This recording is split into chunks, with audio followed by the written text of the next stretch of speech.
about to have a visitor. Oh, interesting type. And most unusual, I'd say.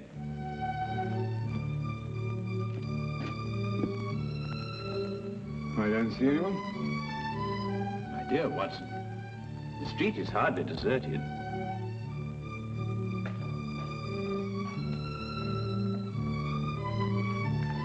No, I don't mean that. I see one or two people, of course, but nobody appears to be interested in this flat. Watson, for the past 5 minutes, that young man's been summoning up courage to call on us. Oh. He's vacillated between doubt and decision, fear and fortitude. Ah, at last fear is conquered. Fortitude is the victor. Well, I suppose you've deduced the whole thing. Who he is, what he wants, where he comes from. As a matter of fact, I haven't the slightest idea. But with so unusual a client, I fully expect a most unusual case. If he comes here. Wait. Ah, the first step.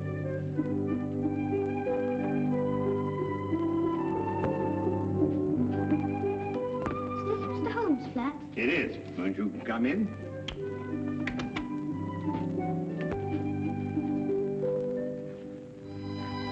Hello.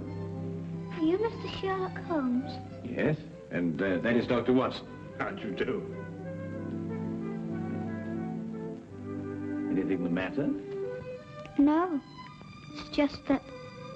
Yes? Well, I thought you'd be much stronger looking. Oh, well, I'm really quite strong, you know. I can tear dictionaries in half. Can you really?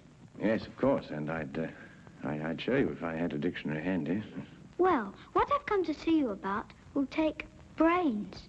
Well, I think Mr. Holmes has an ample supply of those. Now, wouldn't you like to sit down? Oh, thank you. Hello there, my boy. Cup of tea? No, thank you, sir. I'd like to get right down to business. Oh, good. Well, my name is Andrew Fenwick.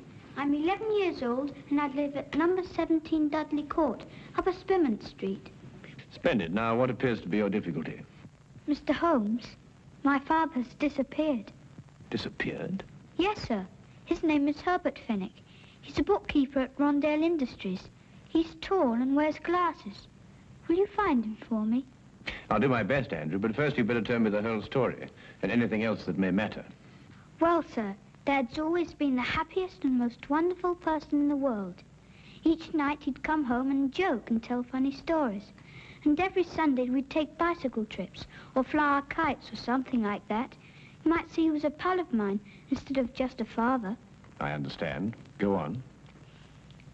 Well, sir, starting a few months ago, Dad began to act in a very peculiar manner. You mean he stopped being your pal? It was more than that, Mr. Holmes. Dad began to leave the house for days at a time. He wouldn't tell Mum and me where he was going or when he'd come back. Just acted mysterious and was as jumpy as a cat. When was the last time you saw your father? Over 3 weeks ago. That's why I'm so worried. Usually he'd be gone for a day or two. Mr. Holmes, I'll give odds he's in some sort of trouble. And I bet Jack Driscoll is behind it all. Jack Driscoll? Yes, sir. Just before Dad left, the last time, he told Mum and me what to say in case this Jack Driscoll came round the house looking for him. We were to say that Dad had gone to Scotland to visit his brother. And that's got me worried too. Why? Because Dad hasn't got a brother. Have you ever seen this Mr. Driscoll? No, sir, I haven't. I don't know a thing about him, but I don't like him. Why hasn't your mother been to the police about this? I suppose that's because Dad told her not to do a thing about it. Not that no matter what seemed to happen, she was just to wait and have faith. But it's over 3 weeks ago. I just couldn't wait any longer. Then your mother doesn't know you're here? Oh, no. If I told her, she'd try to tartan me off for sure. Besides, she's been quite ill, and I wouldn't want to upset her. Your mother hasn't been well? No, sir. The doctor said she had pleurisy or something like that. She's been very sick. I really wouldn't want her to know I've come here. Your visit will be held in the strictest confidence. Thank you, sir. And you will take the case? I'll look into it immediately.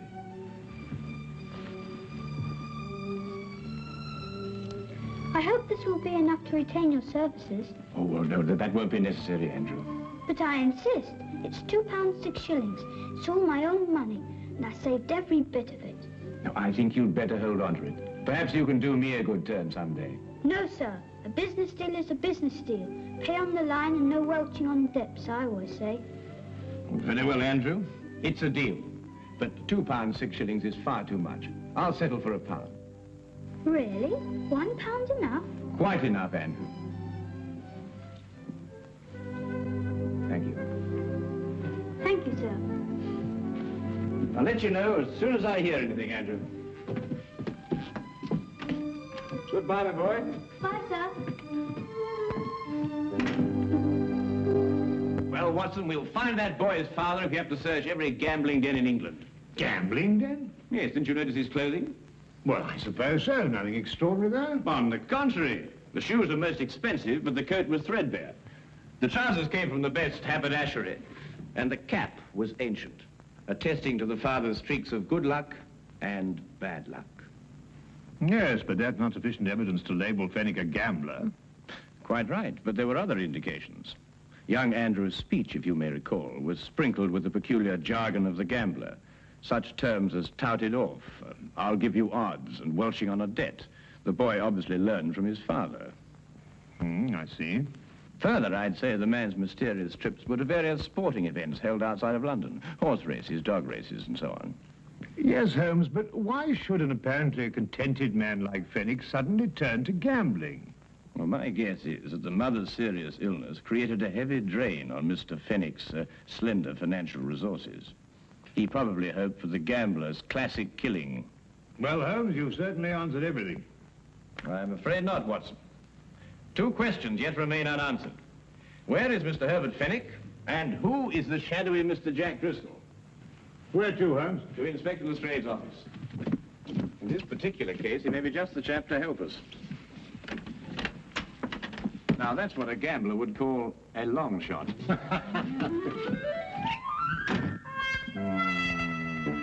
Driscoll. Jack Driscoll. Oh, yes, I remember him. He was in the coal business. Oh, no, Lestrade. I don't believe the Driscoll you're referring to has any bearing on this case. Stockbroker? No, I don't think so. Parliament? No. Railways? No. Musician? What? If you'll excuse me, sir. Now, what is it? What is it, Wilkins? Jack Driscoll, sir. Alias Jack Ennessy, alias Gerald Jackson, sir. Arrested 1891, suspicion of murder, released. Arrested 1892, burglary, convicted and served 1 year. Arrested 1894, suspicion of forgery, released. At present believed involved in illegal bookmaking practice. Whereabouts unknown, sir. Now, that unsavory brew sounds much more like our cup of tea. Tell me, Lestrade, in which of the various sporting spheres is Mr. Driscoll most active?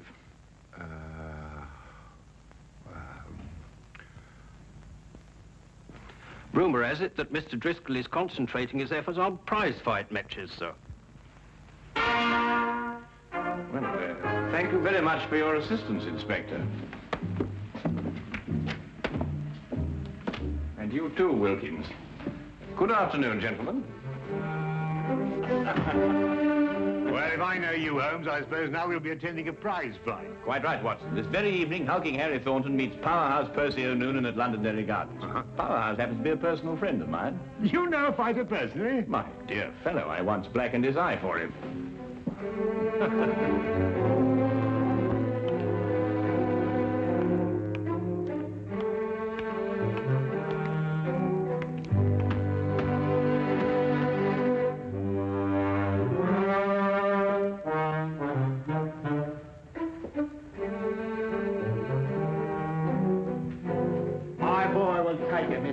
Because he thinks. That's the kind of fighter I like, a fighter with brains. A very good combination, Mr. Finnegan. The best. Sometimes you makes a mistake. You sees a fighter what? It's hard, and you think maybe you got a champion. But if he don't think, nothing. You understand? Oh, yes, perfectly. Tell me, Mr. Finnegan, have you got... Excuse me, it's time Percy got started now. You can take him up now.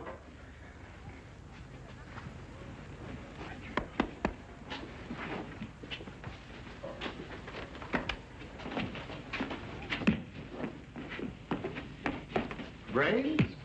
Oh, no, Watson, just a comparative judgment, you know. Well, I'll have to say goodbye to you now, Mr. Holmes, but thanks for dropping in. Not at all. Your boy was highly recommended to me. Who told you about him? Herbert Fennick? Who? Herbert Fennick. Herbert Fennick? You know him? Of course. I was just saying that. Excuse me, Mr. Holmes, I've got to be going now. Curious reaction. Perhaps not so curious, Watson. The proper use of that name may open several tightly barred doors. Proper use? What do you mean, Holmes? Well, if I'm correct, you'll soon see for yourself. Just let's continue to drop the name.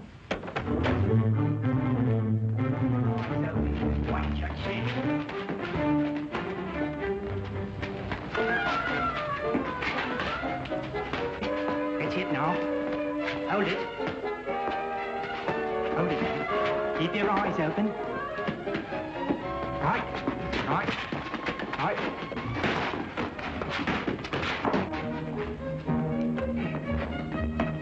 Watch it now, Percy. Watch it. That's it. That's it. Hold it now. Hold it.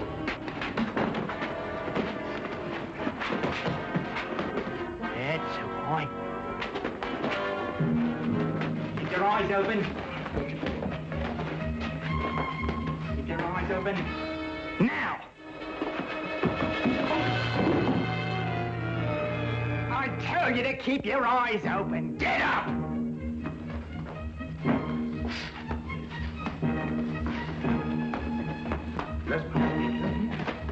Good old Herbert Fennick. I must remember to get his advice on next week's card. You know, it's a pity poor old Bert Fennick couldn't come with us this evening. Yes. Do you know what old Herbert Fennick told me this morning? No, what did Herbert Fennick tell you this morning? Did you hear that? You know, Watson, it's not every day you can meet a man who'll give you insight. Sounds like just what Driscoll's been looking for. I told you that they admitted. You remember I said... What are you waiting for? that we met a chap like... Don't like taking them either. They might get roughed a bit later, then somebody says they saw him leave with us. Do you think the street would be any better? You know him? Mr. Holmes, the big one is. He knew Percy. Didn't catch the other bloke's name, but he looks like a fighter I used to know. Got the sack for using unfair tactics. I figured he was a bad one. Got a nasty look about him. Well, if he tries anything, don't expect any Marquis of Queensberry out of him. Use some of your own tactics. Righto.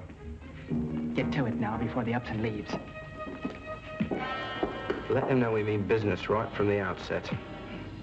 Stand by, Watson. I think we shall have company in a moment.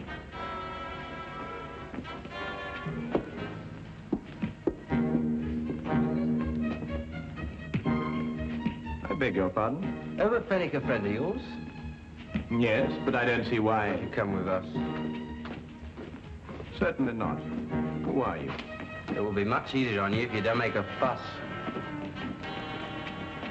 Where are we going? To see a gentleman who would like to talk to you about Mr. Fenwick.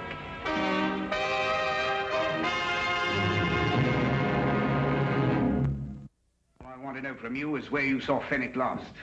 Well, I believe it was at Murgatroyd's saloon. No lie. Here, I say, look. Fennick wouldn't go to Murgatroyd's. Maybe the Green Man or the Houndstooth or the Brass Goblet, but never Murgatroyd's. There isn't too much money. Well, Mr. Driscoll, you've been to a lot of places today. Perhaps it was one of the others. How do you know my name? Well, You were pointed out to us. It seems you're quite a well-known figure in certain circles. Well, Mr. Driscoll, if we should see Mr. Fennick again, is there any message you'd like us to give him? he knows what I want, that Wilshire. Oh, he's in debt to you, is he? Over £1,000. I'm not winning any longer to collect. If I get my hands on Fennick, that'll be the last of him. And that goes for you, too, if I ever find out you helped him in any way. Now, get out of here.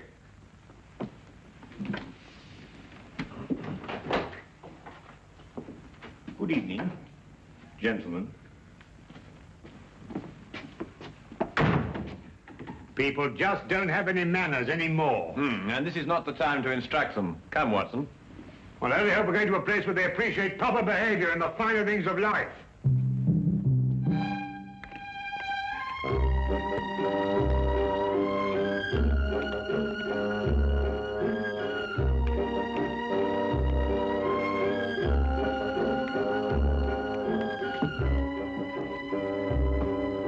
I'm sorry, Governor. Not at all, sir.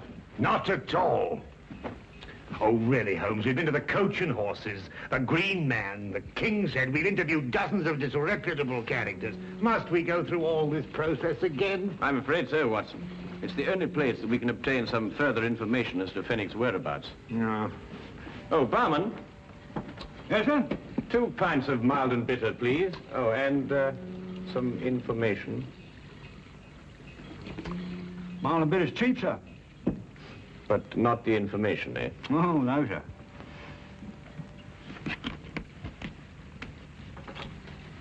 Herbert Fenwick. Oh, him, poor chap. What do you mean? It was along here not a few weeks ago. We were talking confidential like. Told me he booked a passage to America. Too bad he won't be able to use it now. Oh? Why not? Me say you haven't heard. No. Fenwick's dead. Suicide a few hours ago. But how? Where? He rented a room not far from here. And he went down to the Thames and threw himself in. Left a note saying he was in trouble, couldn't go on. Let's see. Have they found his body? Oh, no, not yet. Only his hat floating in the water. Poor chap, wasn't a bad sort of a chap, you know, but gambler. Had a run of bad luck. Come, Watson, we must hurry, or Fenwick's luck may turn from bad to worse. Bad to worse, he's dead.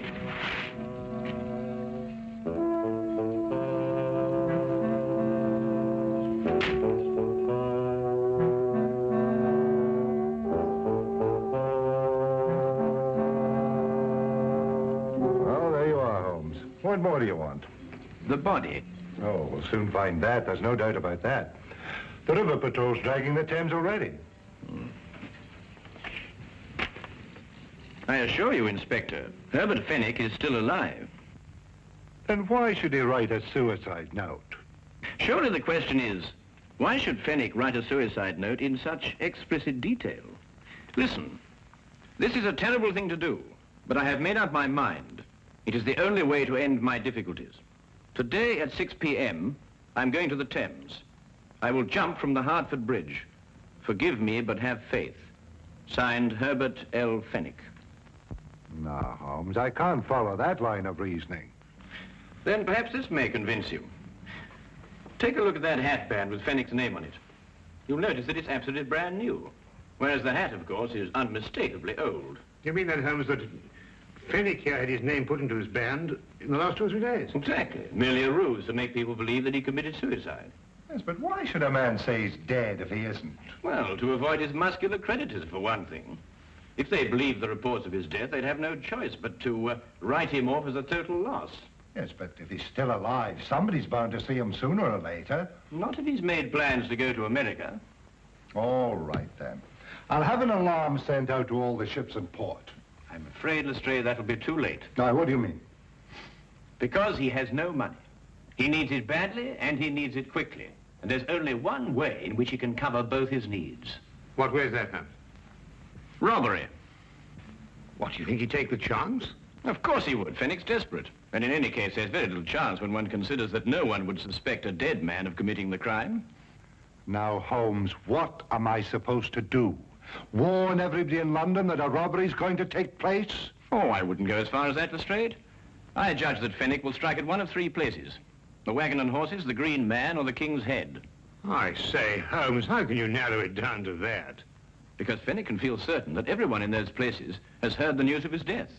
Therefore, no suspicion could be directed at him. I don't know why I let you talk me into these things.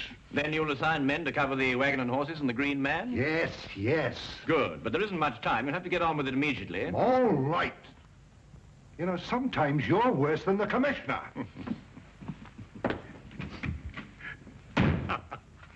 Tell me, Holmes, what about the King's Head? Ah, that will be our little project, Watson. But first, I want you to carry out a mission of the utmost importance. Now, listen to me closely.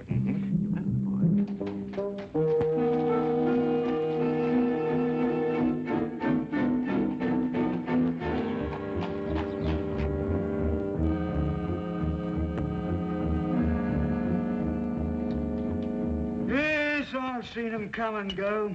big and small, happy and sad. And I tends to my business and keeps my hands clean. Ah, well, that's a splendid philosophy. Yeah? It's getting near closing time. Oh, yes, so it is.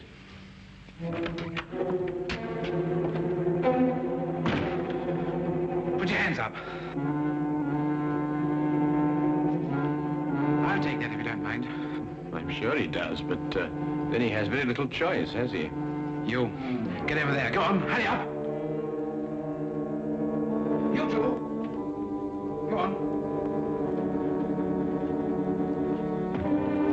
I'm sorry, Holmes. We had a bit of difficulty again. Oh, no. I've got him, Finnick. What? Brilliant job, Finnick. Absolutely brilliant. Dad! What's the game? Let me go. Go on, sit down, you villain. Here, give me the gun. Come. Now, not a word out of you. But Not a word. Dad, is it really you? Of course it is, Andrew. Your father has been working on a special assignment for the Secret Service. Haven't you? Oh, Andy, my Andy. Now, you don't need to say anything, Mr. Finnick. Your behavior is a model of a hero. Oh, Take this man away. No, you listen to me. We'll have plenty of time for listening to you later. well, who is he? What's he done? Who is he? Why, he's a spy working for a foreign government. Spy? Yeah. Foreign government? And these, Lestrade, are the secret documents he was stealing from our Navy. Hey, that's my account book. A likely story, indeed. Here, let me see them. No, Lestrade, you certainly can't see them. They're even too secret for you. In a half-minute, Governor, there's been a mistake here somewhere. I'm just, Wilkins, do as Lestrade orders. Take this man away. Yes, Mr. Holmes. I'll be standing up behind the bar all day, Yeah, or come I'll on, be... you. You know, wait a Come on, minute, you. let me say something. This is a crime. You see, Andrew, your father has been working on a most dangerous case. During the secret investigations, quite naturally, he couldn't tell you anything about his activities. However, I think that he can now remove his disguise. Yes, yes, of course. Gosh, Dad, Mum and me were so worried. Your father is really to be congratulated, Andrew. You see, the Foreign Office chose him specially for this very important task because no one in the underworld would have suspected him of being connected with the law. Mr. Holmes, I don't quite know how to thank you. Well, Fenwick, now the job is done. Of course, you'll have to return to your old job and take up the strings of your old life again. But if I know you, you'll work hard, meet all your obligations, and carry on like the splendid citizen you are. That's just what I'm going to do. I'll never leave my family again. Then good night, Mr. Fenwick. And good luck. Come on, Andy. Let's go home. Oh, Andrew, I've just remembered something. Here's your pound bag. Golly. Come on, sir. Stray, I've just had a sudden thought. I think perhaps you'd better release that bartender. He must be getting rather upset by now. Holmes, either you've gone insane or I have. No more insane than usual. After all, everyone is entitled to make a mistake. Scotland Yard does sometimes, you know. I'm at least entitled to one. Good night, Inspector.